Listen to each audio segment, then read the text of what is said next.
Hi, ഇന്ന് നമുക്കൊരു covering page ചെയ്താലോ? അടിപൊളിയല്ലേ? ദാ ഈ ഒരു നോട്ട്ബുക്കിനെ നമുക്ക് നല്ലൊരു പാറ്റേൺ പേപ്പർ വെച്ചിട്ട് ഒന്ന് പൊതിഞ്ഞെടുക്കാം. പൊതിയാൻ പിന്നെ എല്ലാവർക്കും അറിയാലല്ലേ എന്ന് ഞാൻ വിശ്വസിക്കുന്നു. ഇനി ഇതിൻ്റെ പുറത്ത് നമുക്ക് ആ ഡോറ് ചെയ്യാൻ വേണ്ടിയിട്ട് ഞാൻ ഐസ്ക്രീം സ്റ്റിക്കാണ് യൂസ് ചെയ്തത്. ഈ സ്റ്റിക്ക് ഇതേപോലെ ഒന്ന് അറേഞ്ച് ചെയ്തിട്ട് താഴെ ഒന്ന് ഒരേ ലെവലിൽ മാർക്ക് ചെയ്ത് കൊടുക്കാം. നമുക്ക് അവിടം കൊണ്ടാണ് കട്ട് ചെയ്യേണ്ടത്. എന്നിട്ട് ആ കട്ട് ചെയ്ത പോർഷൻ ബുക്കിൻ്റെ അറ്റത്ത് വെച്ചിട്ട് ഇതേപോലെ ഓരോന്നായിട്ടൊന്ന് ഒട്ടിച്ചു കൊടുക്കാം. ഇനി ഇതിൻ്റെ പുറത്ത് ഇതേപോലെ 2 സ്റ്റിക്ക് കട്ട് ചെയ്ത് നേരെ ഒന്ന് ഒട്ടിച്ചു കൊടുക്കാം.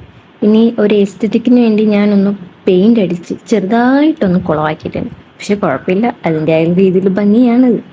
ഇനി നമുക്ക് മരത്തിൻ്റെ സെറ്റപ്പിന് വേണ്ടി ഞാനിവിടെ ഫോം ക്ലേ ആണ് യൂസ് ചെയ്തത്. ഫോം ക്ലേ ഇതേപോലെ ഒന്നും മരത്തിൻ്റെ ചില്ലയൊക്കെ ആയിട്ടൊന്ന് അറേഞ്ച് ചെയ്ത് കൊടുക്കാം. ഇനി ആ ഒരു ഉറപ്പിന് വേണ്ടിയിട്ട് നമുക്ക് ആ പശ വെച്ചും കൂടി ഒന്ന് ഒട്ടിച്ചു കൊടുക്കാം. ക്ലേ ആകുമ്പോൾ അതേപോലെ ഒട്ടിയിരുന്നോളൂ, എന്നാലും ചെറിയൊരു ഉറപ്പിന് വേണ്ടിയിട്ട്. ഇനി നമുക്ക് അവസാനമായിട്ട് ഇലയാണ് ചെയ്യേണ്ടത്. അതിന് ക്ലേ നമുക്ക് ചെറിയൊരു ബോളാക്കി കൊടുത്തിട്ട് ഇതേപോലെ ഒന്ന് പേസ്റ്റ് ചെയ്ത് കൊടുക്കാം. ഇനി അതിൻ്റെ പുറത്ത് ടൂത്ത് പിക്കോ കമ്പോ എന്തെങ്കിലും കൊണ്ട് ഇതേപോലെ ഇലയുടെ ഒന്ന് പാറ്റേൺ നമുക്കൊന്ന് വരച്ചു കൊടുക്കാം. സംഭവം അടിപൊളിയല്ലേ? ഇഷ്ടപ്പെട്ട ലൈക്ക് ആൻഡ് സബ്സ്ക്രൈബ്.